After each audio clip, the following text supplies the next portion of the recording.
안녕하세요. 금주부TV입니다. 오늘 말씀드릴 주제는 선납위원 영상을 올리면서 많이 받았던 질문들에 대한 것을 간추려 보았습니다. Q&A 형식으로 만들었으니 가볍게 시청해 주시면 감사하겠습니다. 그럼 시작하겠습니다. 첫 번째 질문입니다. 적금 가입 조건에 월 납입액 자동 이체 조건이 있는데 이러한 경우에 선납위원이 가능한가요? 많은 분들이 질문을 해주셨습니다. 답은 불가능합니다. 선납위원은 특정 날짜에 특정 금액을 납입하여 운용해야 하기 때문에 자동이체 조건이 있는 경우에는 선납위원을 할 수가 없습니다. 요즘 선납위원을 못하도록 조건을 건 특판들이 나오고 있습니다. 아쉽지만 선납위원이 안됩니다. 두 번째 질문입니다. 6.15 타입 선납위원을 할 때 첫날에 한 번에 6회분을 입금해야 하나요? 아니면 6번 나누어 입금해야 하나요? 이 질문도 가장 많이 받아왔던 질문인 것 같습니다. 답은 둘 다 가능합니다. 가장 편한 방법은 1회분으로 적금을 가입하신 후 적금 계좌 번호가 만들어지면 그 적금 계좌로 한 번에 5회분을 납입하는 것이 가장 간단한 방법이라 할 수 있습니다. 세 번째 질문입니다. 선납위원을 하려고 할 때 적금 가입 시 만들었던 입출금 통장을 유지해야 하나요? 반드시 입출금 통장을 유지할 필요는 없습니다. 단 대출을 받아 진행하려면 대출 시점에 입출금 통장이 있어야 합니다. 왜냐하면 대출을 받는 지점에 입출금 통장으로 대출금을 입금해 주기 때문입니다. 네 번째 질문입니다. 선납위원을 하면 그냥 정기적금으로 했을 때보다 이자를 더 많이 주나요? 이자는 동일합니다. 이자는 정해진 적금 금리만큼 누구에게나 똑같이 받는 것입니다. 단, 선납위원을 하는 이유는 대출을 이용해 자본금보다 더 큰 가입 금액의 적금을 가입하기 위한 것입니다. 하지만 자기가 가진 자본금보다 더 큰 가입 금액의 적금을 가입하게 되면 이자는 더 많이 받을 수 있습니다. 다섯 번째 질문입니다. 선납위원을 하면서 대출을 받게 되면 대출 이자는 얼마인가요? 대출 금리는 가입한 적금 금리 플러스 가상 금리로 정해집니다. 가상 금리는 지점마다 다릅니다. 따라서 예금이 여러 개 있다면 가상 금리가 가장 낮은 곳에서 받는 것이 유리합니다. 만약에 정기 예금과 정기 적금이 동시에 있다면 예금 금리가 적금 금리보다 낮기 때문에 가상 금리를 합치면 적금에서 대출을 하는 것보다 예금에서 대출을 하는 것이 유리합니다.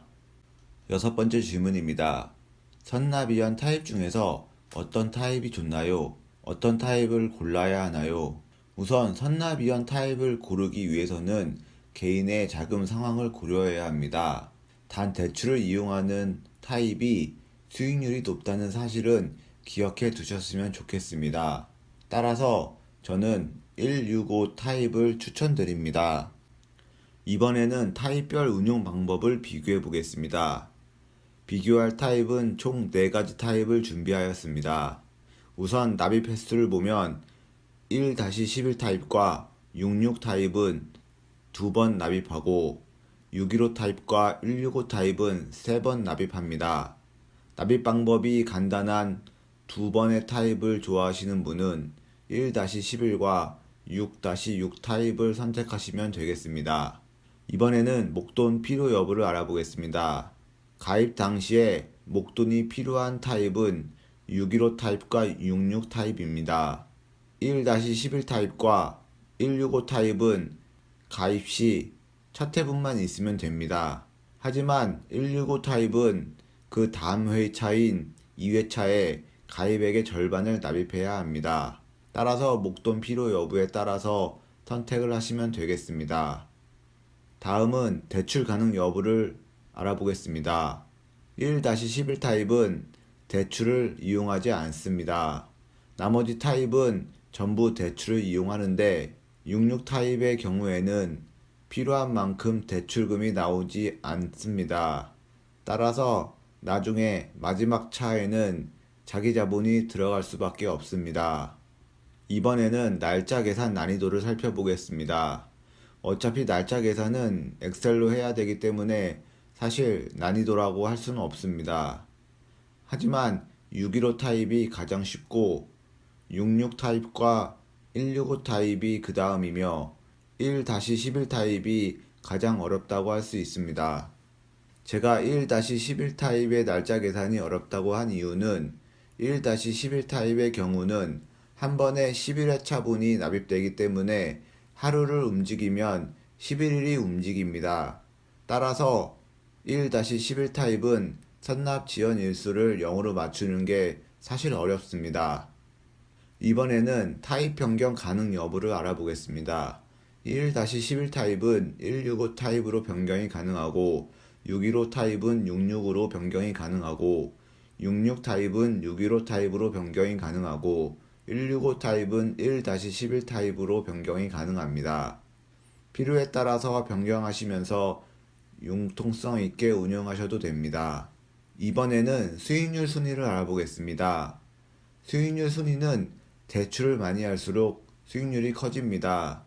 왜냐하면 대출을 많이 하면 그만큼 자기 자본 비율이 줄어들기 때문입니다. 수익률이 가장 높은 것은 6-6 타입입니다.